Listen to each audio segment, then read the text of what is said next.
కోట్ల విలువైన మౌలిక సదుపాయాల పనులు అసంపూర్తిగా మిగిలిపోయాయి. జూన్ 2024 నుంచి మా ప్రభుత్వం విద్యారంగంలో సమగ్ర ఫలితాలపై దృష్టి కేంద్రీకరించిన సంస్కరణలు ప్రారంభించింది. తల్లికి వందనం, మనబడి మన భవిష్యత్, డొక్కా సీతమ్మ మధ్యాహ్న భోజన పథకం, పారిశుద్ధ్యము మరియు నిర్వహణ నిధులు, పాఠ్య ప్రణాళిక మార్పులు, డిజిటల్ లెర్నింగ్, ఉపాధ్యాయుల సామర్థ్య వృద్ధి, పరిపాలన పునర్వ్యవస్థీకరణ వంటి ప్రధాన కార్యక్రమాల ద్వారా అభ్యసన సామర్థ్యాలను, ఫలితాలను మరియు గ్లోబల్ పోటీతత్వాన్ని మెరుగుపరచడంపై దృష్టి సారించాం.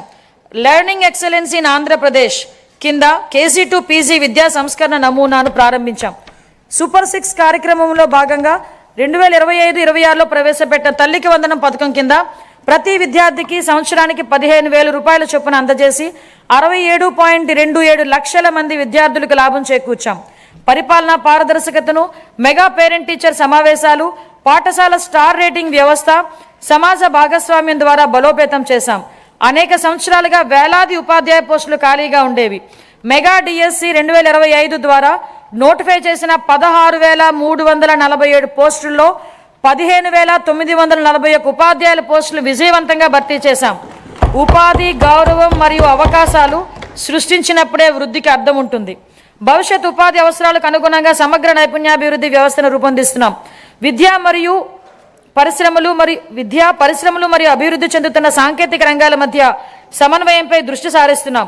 ప్రత్యక్ష అనుభవాన్ని కల్పించేందుకు అన్ని ప్రభుత్వ ITIలు 167 పరిశ్రమ భాగస్వామ్యులతో అవగాహన ఒప్పందాలు కుదుర్చుకున్నాయి.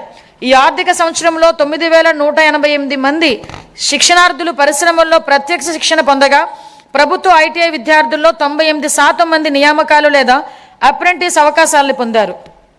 2026-27 ఆర్థిక సంవత్సరానికి నేను ఈ క్రింది విధంగా కేటాయింపులను ప్రతిపాదిస్తున్నాను.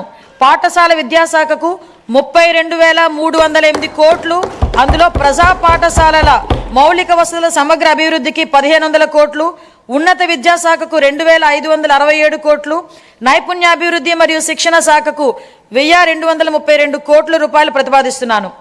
పంచాయతీరాజ్ మరియు గ్రామీణాభివృద్ధి గౌరవ ఉప ముఖ్యమంత్రి శ్రీ K. పవన్ కళ్యాణ్ గారి నాయకత్వంలో ఆంధ్రప్రదేశ్ గ్రామీణ ముఖ చిత్రం రూపాంతరం చెందుతోంది. 2025-26 ఆర్థిక సంవత్సరంలో 3.44 లక్షల ఎన్నికైన ప్రజాప్రతినిధులు మరియు కార్యనిర్వాహకులకు శిక్షణ ఇవ్వడం ద్వారా ఆంధ్రప్రదేశ్ దేశవ్యాప్తంగా ప్రథమ స్థానాన్ని సాధించింది.